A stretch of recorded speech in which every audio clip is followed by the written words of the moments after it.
na revista número 5, a revista número 5, Fundamentos Teológicos da Bíblia, História dos Israelitas, ou livros históricos da Bíblia.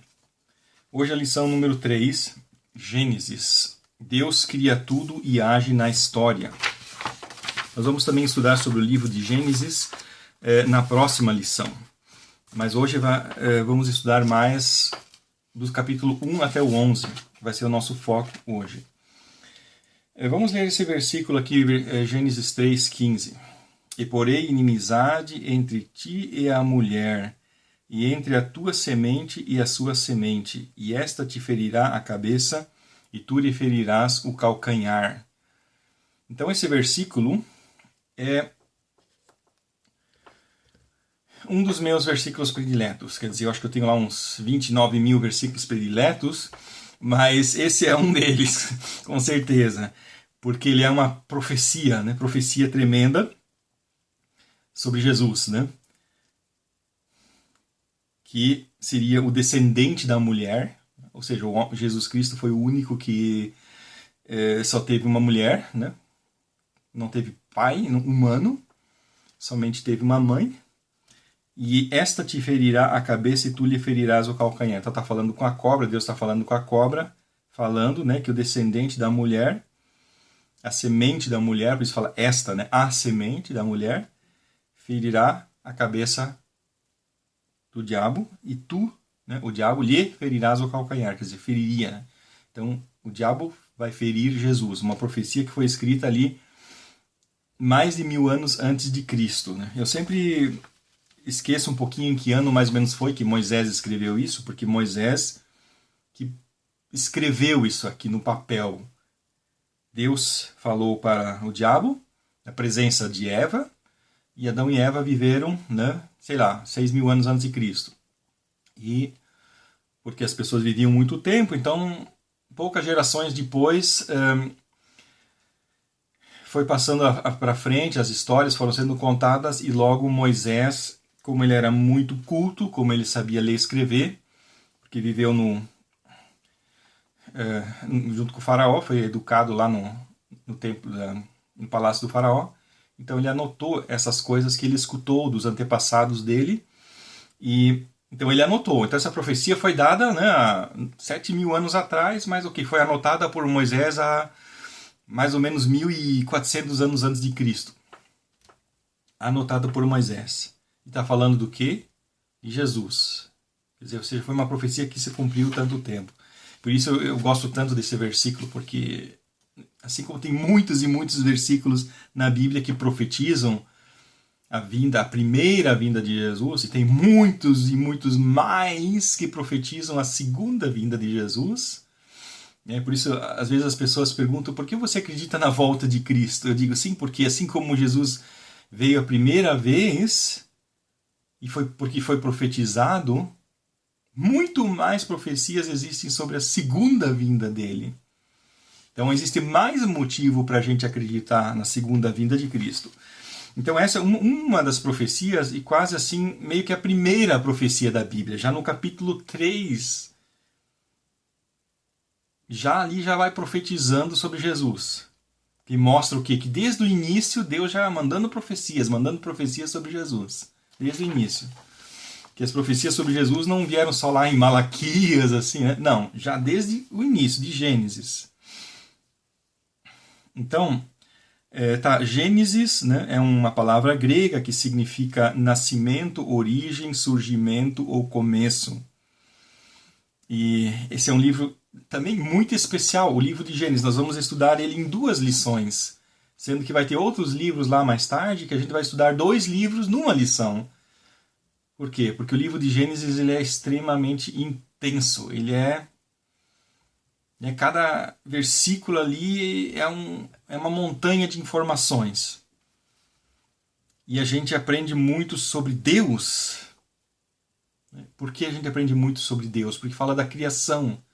Fala das coisas lá que ele fez no início, que nos ensinam muito sobre Deus Pai, né? Que no Novo Testamento ele usa a palavra Deus como sinônimo de Pai, como sinônimo de Deus Pai. Outra coisa interessante do livro de Gênesis, ou principalmente desse início do Gênesis, do capítulo 1 ao 11, que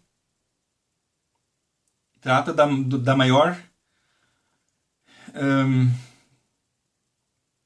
abrange um período de tempo maior que todo o restante da Bíblia. É que o restante da Bíblia abrange um período de 1.500 anos. E aqui abrange um período de uns 6.000 anos. Desde da criação, desde Adão e Eva até Abraão. Foram mais ou menos, ou 5.000 anos, vamos dizer assim. Sei lá, talvez que fossem 5.000 anos, mais ou menos, desde Adão e Eva até Abraão. E, para a gente entender toda a Bíblia, o livro de Gênesis também é muito importante. Se a gente não ler Gênesis, vai ser bem mais difícil entender o restante da Bíblia.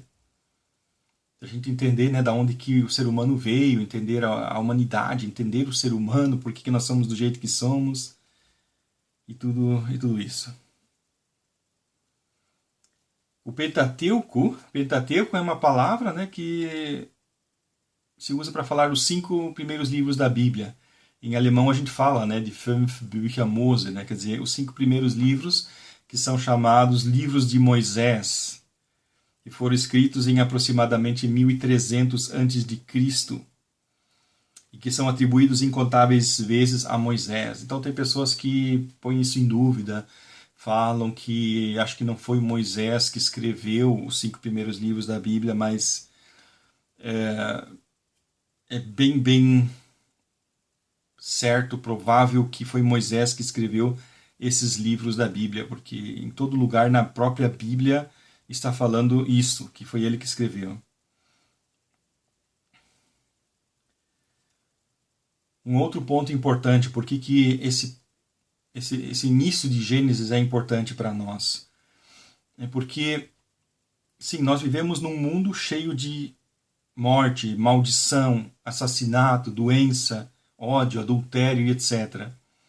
Por que isso é assim? No Gênesis explica. Então, a gente não entenderia o mundo se a gente não tivesse o Gênesis. Da onde que Moisés sabia tudo o que ele sabia? O intermediário foi Sem, filho de Noé, que nasceu 120 anos antes do dilúvio e conhecia seu avô Lameque e seu bisavô Metusalém, o qual foi contemporâneo de Adão durante 250 anos. Então pensa bem, Metusalém foi contemporâneo de Adão durante 50 anos.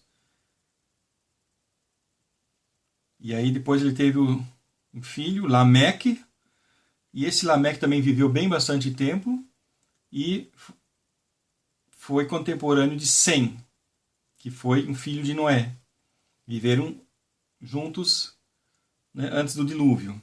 Então, Noé viveu até o tempo de Abraão e Sem viveu até o tempo de Jacó, pensa bem. Então quer dizer que Moisés teve muitas informações ali, não vou dizer de primeira mão, mas quase de primeira mão, porque Metusalém foi contemporâneo de Adão. Sem foi contemporâneo de Metusalém. E Sem foi contemporâneo também, ao mesmo tempo, de Jacó, que foi ali, viveu uns poucas centenas de anos antes de Moisés. Então, teve ali, não teve muita gente assim, a transmissão oral de boca a boca não foi assim por centenas de pessoas, mas foi mais ou menos umas 4 gerações, porque as pessoas viviam muito tempo naquela época. Agora vem um título um pouco chocante: a recriação.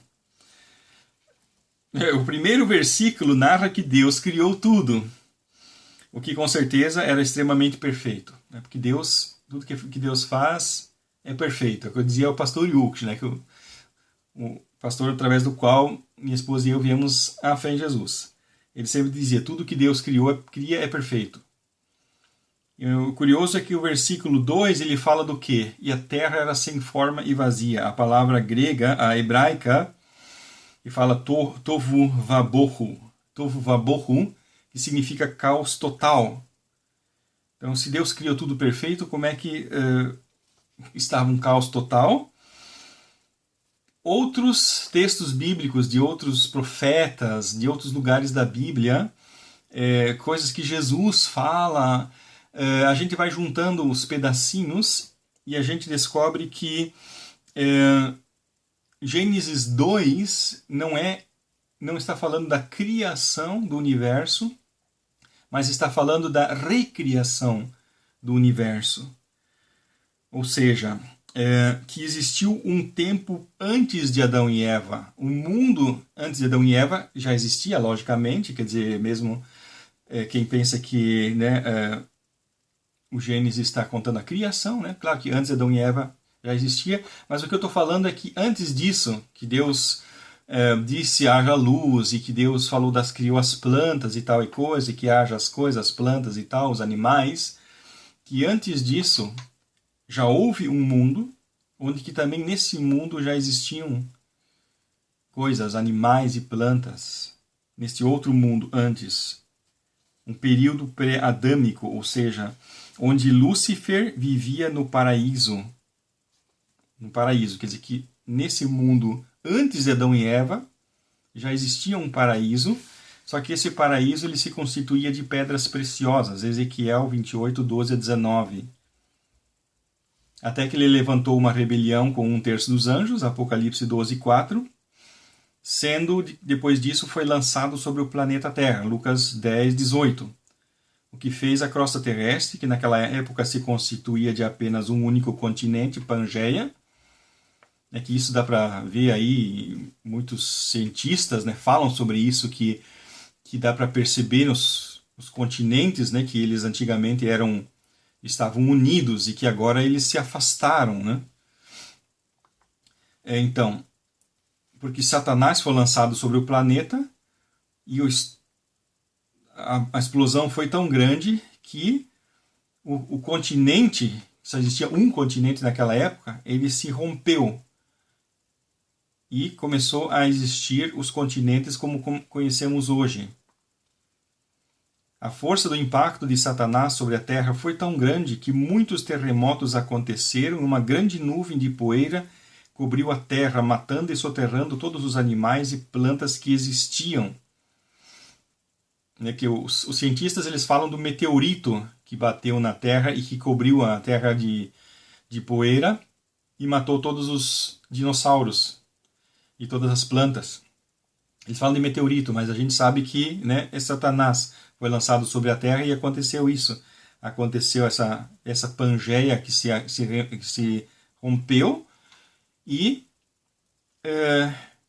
esta é a origem do carvão e do petróleo. Quer dizer que as bombas de petróleo estão tirando lá do fundo da Terra milhões de litros de petróleo.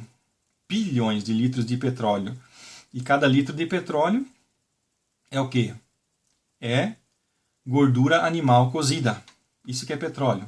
Cozida em uma pressão muito alta, quer dizer, os cientistas eles conseguiram fabricar eles mesmos petróleo, pegando gordura animal, colocando em temperatura bem alta, com bastante pressão, eles conseguem produzir também.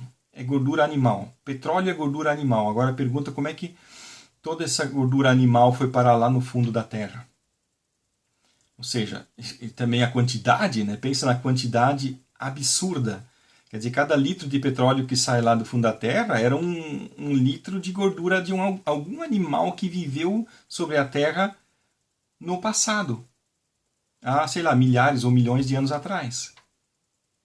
Então pensa a quantidade de animais que viveram, mas muitos dizem, tá certo, eles viveram e morreram, então isso surgiu o petróleo. Não, um animal que morre, ele não gera petróleo. Se hoje um animal aí morrer lá no campo, morrer e cair lá e ninguém for lá buscar ele não vai virar petróleo.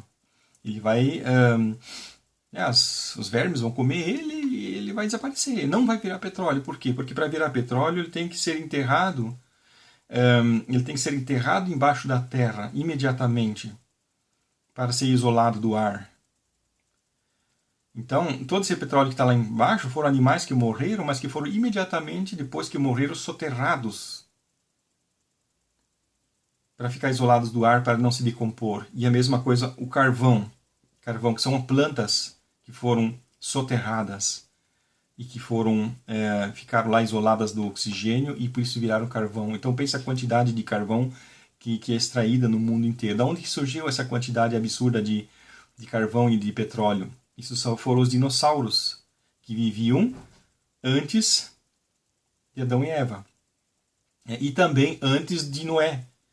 Porque, por exemplo, Noé, quando saiu da arca, viu o quê? O arco-íris. E Deus disse, esse arco-íris é o sinal da minha aliança. Daí muitos falam, não, mas isso não pode ser, porque o arco-íris ele é um fenômeno da física, e então ele deveria existir antes de Noé, já existia o arco-íris.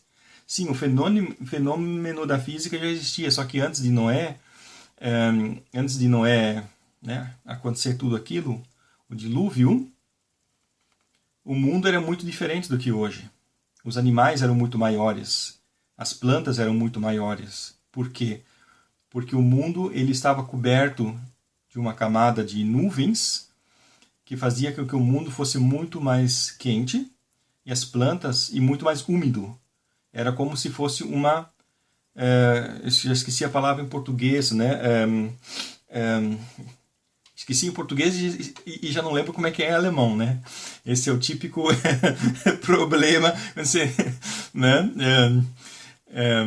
Treibhaus, né? Treibhaus, quer dizer que é aquelas casinhas assim que põe lá de vidro, é a estufa, efeito estufa. Então naquela época tinha um efeito estufa, ou seja, tinha muitas nuvens no céu, muita umidade na terra, então as plantas cresciam muito, os animais cresciam muito. Isso foi antes de Noé. E por isso também não existia o arco-íris, porque como tinha as nuvens, o sol não batia diretamente, né, vamos dizer assim.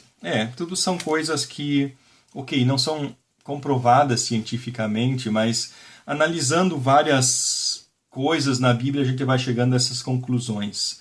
Vai percebendo que deve ter sido assim.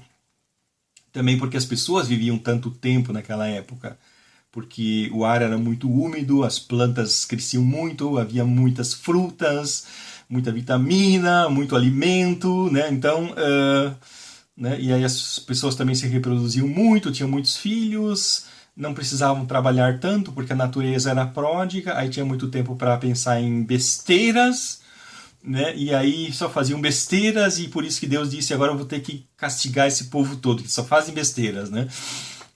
Que mais uma prova de que o mundo naquela época era muito assim, né? Frutífero, vamos dizer assim, né? As pessoas não precisavam trabalhar muito porque a natureza era pródiga, né? Enfim, produzia muito. Aqui tem uma pergunta, uma curiosidade, quem são os filhos de Deus, né? Porque essa é uma pergunta muito debatida, as pessoas ficam debatendo que havia naqueles dias gigantes na terra e também depois quando os filhos de Deus entraram as filhas dos homens e delas geraram filhos, Gênesis 6:4. Então eu pesquisei sobre isso, quem que seriam esses filhos de Deus. Então, se não me engano, em Jó, no livro de Jó, que fala isso sobre os filhos de Deus, alguma coisa assim, dando a entender que são os anjos. Sabemos que anjos podem se transformar em seres humanos. Tem várias narrativas no Antigo Testamento que anjos aparecem. Então, Judas, versículos 6 e 7, fala dos anjos rebeldes que deixaram a sua própria habitação e se transformaram em seres humanos sem autorização de Deus. Quer dizer, os anjos podiam se transformar em seres humanos, mas só quando Deus permitisse que eles fizessem isso. Então teve anjos que fizeram isso sem a permissão de Deus para ter relação com as mulheres, porque eram muito bonitas e tal, muito sensuais, e faziam coisas que deixavam os anjos interessados, né? 1 Coríntios 11:10 fala sobre isso. Da questão dos anjos, quando olham para as mulheres, né? Então, esses não resistiram à tentação, tiveram relações com elas e geraram os gigantes. Uma curiosidade, mas que muita gente pergunta, por isso que eu tive que colocar aqui, né? Claro, como sendo fundamentos teológicos da Bíblia, temos que conversar sobre os assuntos que são complicados, vamos dizer assim. Principalmente que as pessoas têm muita curiosidade, né? Esses tais de filhos de Deus.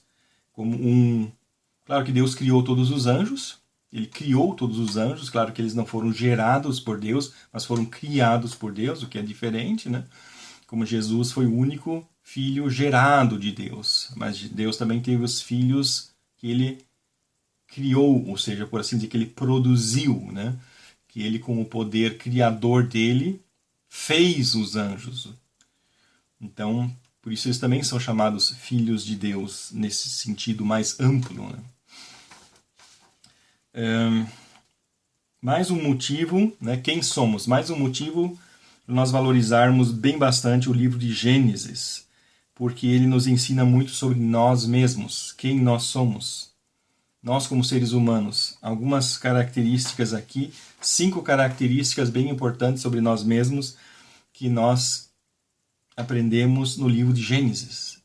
Então, né, tem pessoas que não dão muito valor ao Antigo Testamento, mas eu estou, né, enfatizando todo esse tempo aqui, o Antigo Testamento é essencial, é básico. E aqui 5 pontos, porque o livro de Gênesis é importante para a gente se auto-descobrir, para a gente saber quem a gente mesmo é. Ponto número 1. Fomos criados para ter comunhão com Deus. Adão e Eva, antes da queda, eles conversavam com Deus. Eles eram amigos de Deus. E esse foi o objetivo de Deus com a criação. Deus não quis que acontecesse a queda. Então Deus criou o ser humano para isso, para andar com ele, para ter comunhão com ele, assim como, por exemplo, Enoque. Enoque andou com Deus e tal, né? E Deus para si o tomou. Então Deus quer que a gente ande com ele. Isso a gente aprende no livro de Gênesis. Ponto número 2. Fomos criados livres e com livre-arbítrio. Deus não nos obriga a nada, senão a gente seria robôs. Deus não quer robôs, Deus não quer robôs adorando ele. Jesus disse, dessas pedras Deus poderia fazer descendentes de Abraão, ou seja, robôs ou clones, né? Mas Deus não quer isso, Deus não quer clones, Deus não quer robôs adorando a ele lá, né? Programando lá no computador, no cérebro deles, né? Falar 1000 vezes por dia, tu és lindo, coisa assim, né? É ridículo, né? É ridículo. Então, fomos criados livres e com livre-arbítrio. Livres. Deus criou Adão e Eva livres. E se Deus não tivesse colocado a fruta proibida, que liberdade eles teriam? Quer dizer, seria uma liberdade limitada. Eles seriam obrigados a sempre só fazer o que é certo, né? Então, também seria uma espécie de escravidão, né? Obrigado a sempre fazer o que é bom, né? Então, Deus deu para eles também a liberdade de fazerem o que é errado. É o livre-arbítrio. Então, tem pessoas que questionam o livre-arbítrio. Tem pessoas que, né, dizem, não, o ser humano, Deus escolhe as pessoas que vão ser salvas, Deus escolhe as pessoas que não vão ser salvas, ou alguma coisa assim. Isso fere os princípios básicos que a gente aprende desde Gênesis. Deus criou as pessoas livres e cada um pode escolher se quer amar a Deus, se quer reconhecer o poder de Deus, a deidade de Deus, se quer entronizar a Deus no seu coração ou não. Cada um é livre e pode fazer isso até o dia que morre, e daí acabou. Fomos criados semelhantes a Deus, não fisicamente, mas espiritualmente. Somos seres espirituais. Na verdade, aqui são 3 coisas. Eu falei que são 5, mas só nessa aqui, no ponto número 3, já são 3. Fomos criados semelhantes a Deus. Ok, aqui alguém poderia entender errado, que Deus tem um corpo como nós, né? Tem lá uma seita, os mormons, que falam que Deus tem um corpo como nós, né? Vamos dizer assim, não pode ser mal entendido. Quer dizer, eu posso até imaginar que Deus tem um corpo como vamos dizer assim, um pouco parecido como o nosso, porque a Bíblia fala que Deus está sentado no seu trono. Então Deus, eu digo assim, Deus ele tem um centro, por assim dizer, mas Deus está no universo inteiro, ele é onipresente, mas ele também tem um centro, ele também está sentado no trono, né? É como que a gente poderia dizer assim, é como a internet, ela está no mundo todo, mas ela também tem um centro, quer dizer, os computadores do Google lá nos Estados Unidos, vamos dizer assim, querendo comparar, né? Assim, Deus está no universo inteiro, mas ele também está sentado no trono dele, né? Agora, se ele é parecido com a gente fisicamente, né? Eu acho que não tenho vontade de discutir sobre isso, porque o importante é que nós somos espiritualmente parecidos com Deus. As características, né, de a gente poder falar, pensar. Os animais, né, o papagaio, ele também faz sons, mas ele não, né, não pode escrever um livro ou gravar uma pregação ou dar uma aula, alguma coisa assim. Ele só imita os sons que escuta. Ou pensar, né? Claro que os animais eles têm um pouquinho assim, quando a gente grita com um cachorro, né? Ele percebe que ele fez alguma coisa errada, fica triste, alguma coisa assim, mas isso ainda é muito, muito diferente do que nós que ficamos pensando sobre um livro que a gente leu e daí fica, eu li tal livro e fala isso, eu li um outro livro que fala aquilo, mas aí essas ideias batem ou não batem e tal e coisa, fica pensando. Isso só o ser humano pode. Isso é algo que a gente ganhou de Deus. É uma parte dessa semelhança com Deus. Então, e outra, nós somos seres espirituais. Os animais Deus criou, o ser humano Deus criou, mas assoprou neles o espírito dele. Assoprou o espírito. Nós somos seres espirituais. Nós temos corpo, alma e espírito. Os animais eles só têm corpo e alma. Nós temos corpo, alma e espírito. Quer dizer, agora eu falei que os animais têm corpo e alma. Quer dizer, eles têm lá um tipo de alma, vamos dizer assim, né? Eles têm algumas emoções, ou medo, alguma coisa básica, vamos dizer assim. Nós temos a alma,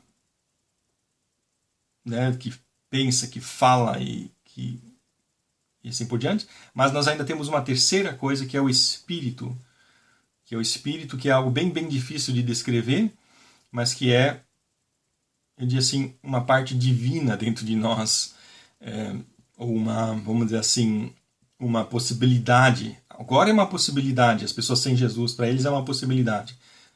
Adão estava ligado a Deus, então ele era um ser divino. Depois da queda ele perdeu o Espírito Santo, perdeu a ligação com Deus. Então isso continua sendo uma possibilidade, como uma tomada que não está ligada, mas que está ali. Então, somos seres espirituais. É mais uma coisa que a gente aprende em Gênesis. Ponto número 4. Somos rebeldes e desobedientes e por isso o mundo está em pecado. Mais uma coisa que nós aprendemos em Gênesis. 5. Damos ouvidos ao inimigo de Deus. Mais uma coisa que nós aprendemos em Gênesis. Então, Gênesis, de novo, é um livro muito importante. Todos os livros da Bíblia são importantes para nós, mas aqui nós vemos muito o livro de Gênesis também, que é importante. Na outra página, o pecado e o livre-arbítrio. Gênesis nos explica como o pecado surgiu. E assim podemos entender, como o pecado nos afeta, o que ele faz com a gente e também como que a gente pode combater o pecado, ou seja, obedecer a Deus, se reconciliar com Deus. Claro que para isso a gente precisa do Novo Testamento. Isso não está escrito em Gênesis. Quer dizer, teve em Gênesis pessoas que viveram com Deus, andaram com Deus também. Mas isso lá não está tão explicado. Só diz que eles tiveram fé em Deus, que obedeceu a Deus. Abraão obedeceu a Deus. Então isso é uma parte desse processo de reconciliação. O pecado teve desastrosas consequências, o rompimento da comunhão com Deus, assassinatos, todo tipo de conflitos, imoralidades, roubos, tudo é consequência do pecado. Depois do pecado começou a acontecer tudo isso. Já no capítulo 4, assassinatos, né? Caim matou Abel. Então, tudo foram consequências do pecado. Então, tudo que existe, todo o mal que existe na Terra é consequência do pecado. E tem pessoas que acham que é Deus que é culpado, né? Quando vê lá pessoas maltratando outros, ou pessoas passando fome, ou enfim. Por que Deus permite tudo isso? Não, tudo é consequência do pecado. Deus não foi pego de surpresa e imediatamente após o pecado revelou que mais tarde um descendente de Eva, ou seja, um filho de uma virgem, resolveria aquele problema a custo de muito sofrimento. Gênesis 3,15, que a gente já leu bem no início, mas que eu fiz questão de citar de novo aqui, porque é maravilhoso. Então, por que Eva comeu a maçã? Né? Ok, macieira não, é um próximo título, macieira não. Então, tem as pessoas que pensam que o fruto que Eva comeu foi uma maçã. Né? E assim, aí as pessoas colocam lá na porta dos motéis, né? Pinto lá uma maçã, ou coisa assim, mordida, ou coisa assim. E associando o pecado com o sexo. O que, em parte, tem razão, que muito pecado acontece nessa área, né? A infidelidade, né? Infidelidade conjugal, e também a prostituição, que é uma espécie de abuso mútuo, né, entre duas pessoas. Então, muito pecado acontece nessa área. Mas as pessoas acham que o pecado de Adão e Eva foi o sexo, porque Adão e Eva, diz lá, estavam nus, né? Aí muitos pensam, um homem e uma mulher nus, né? Imagina o que não fazem, né? Só que as pessoas não entendem que Adão e Eva, eles eram santos, eles andavam em comunhão com Deus. Então, eles estavam nus e não se envergonhavam porque eles não tinham maldade. Eles até tinham relações sexuais, mas eles não tinham essa maldade que as pessoas hoje têm de usar o sexo como maneira de abusar de outras pessoas, praticando perversões sexuais, maltratando as outras pessoas, o parceiro sexual, tendo prazer em ver o parceiro sofrer e coisas desse tipo. Isso são tudo perversões, que naquela época não existia. Essas perversões, quando Adão olhava para Eva, ele pensava em ter relação com ela, mas não para abusar dela, mas porque amava ela. É algo totalmente diferente. Não de uma forma sensual e assim por diante. Mas sim, eu falo assim, que o sexo era vamos dizer assim, o terceiro degrau do relacionamento entre eles, que o primeiro degrau é vamos dizer assim, o degrau espiritual. Primeiro, o relacionamento espiritual.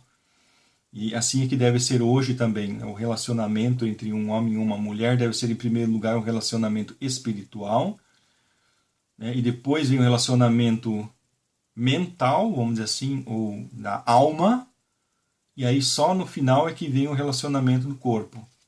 Esse é o modo certo. Tá, ou seja, né, é bem importante a gente falar sobre isso, que não né, não foi o fato de Adão e Eva terem relação que foi o pecado. Muitos pensam isso, que foi porque eles tiveram relação e isso foi o pecado, por isso que eles, né, foram condenados. Não, Adão e Eva já tinham relação antes da queda. Eu sei que muitos aqui iriam pular da cadeira quando eu falo isso, né? Adão e Eva já tinham relação antes da queda, né? Mas como é que eu sei isso? Claro, porque o que Deus fez bem no início? Antes da queda, Deus os abençoou e disse, sede fecundos, multiplicai-vos, enchei a terra. Ele falou isso antes da queda. Ele não ia dizer assim, olha, sede fecundos, multiplicai-vos, e enquanto vocês não tiverem relação, vocês estão santos, e quando tiverem relação, aí pronto, aí o mundo acaba, né? O mundo vem abaixo. Não, nada a ver. Eles tinham relações antes do pecado. Eu digo assim, a Bíblia não diz diretamente que eles tinham relações, mas porque Deus os abençoou e disse ser fecundos e tal. Então, por isso que eu acho que eles tinham relação antes. Só que tem pessoas que não, que acham que o pecado foi isso, que eles tiveram relação, isso que foi o pecado. E que a fruta que a Eva comeu é vamos dizer assim, seria eu estou esquecendo as palavras, né? Seria um eufemismo para dizer o sexo, né? Só que não é assim.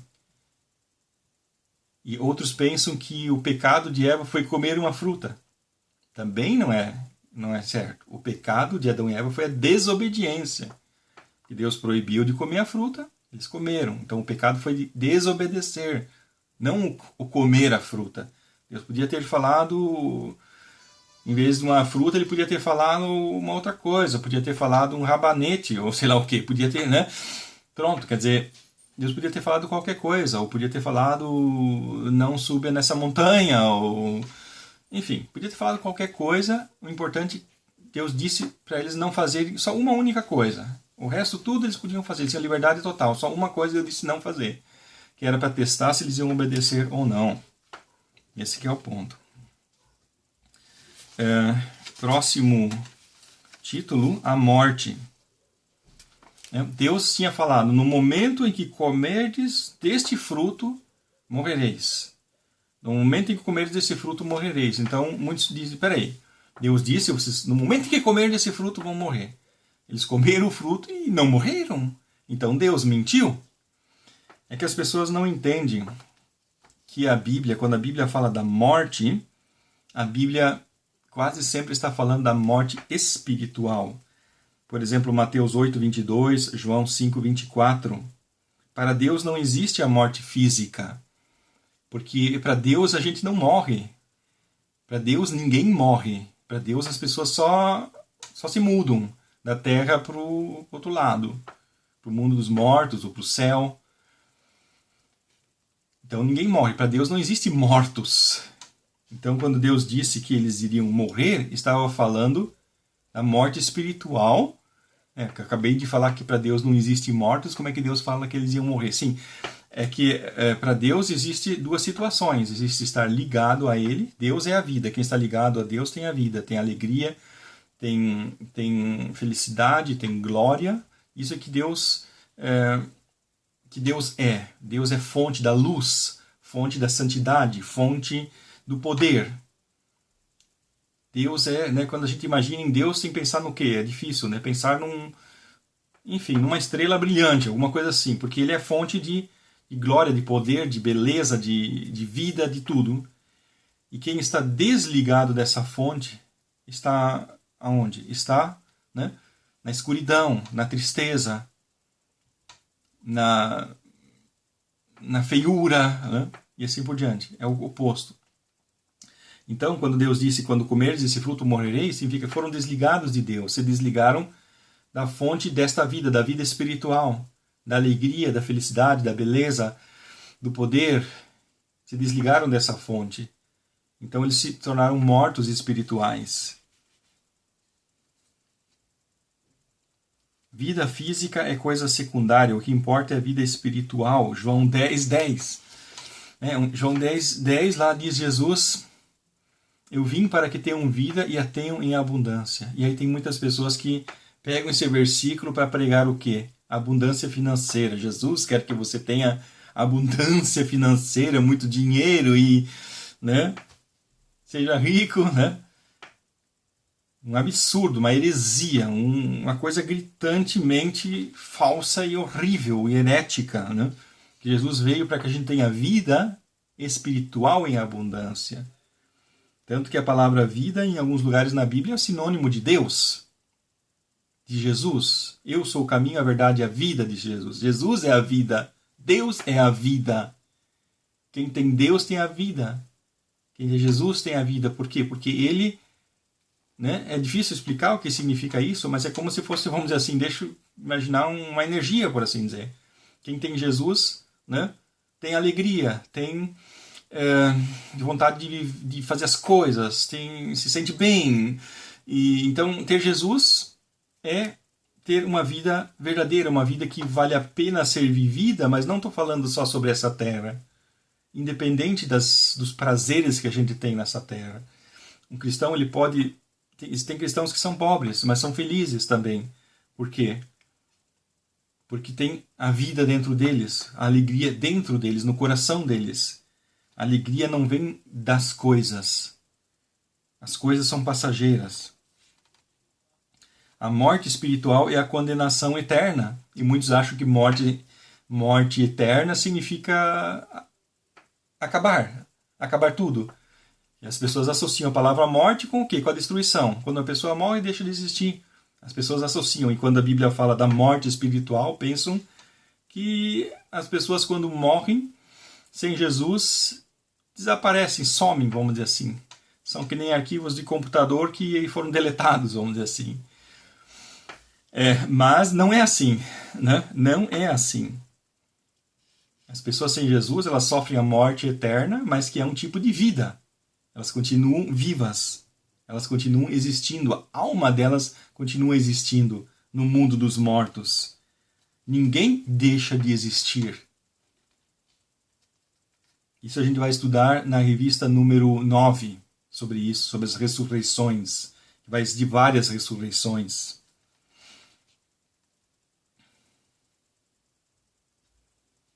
Quando eles pecaram, imediatamente morreram espiritualmente. De onde é que eu sei isso?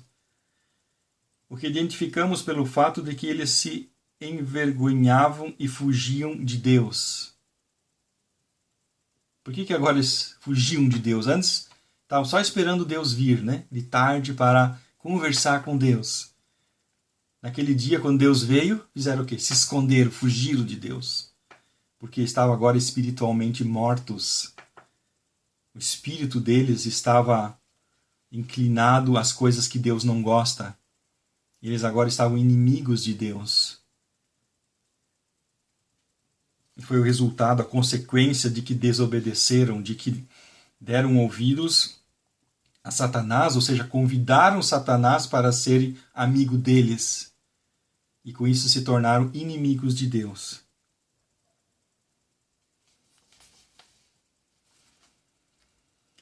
Próximo ponto, quem é Deus? Então, como a gente está vendo, o livro de Gênesis, os primeiros capítulos falam tanto sobre tantas coisas, e mais uma é quem é Deus.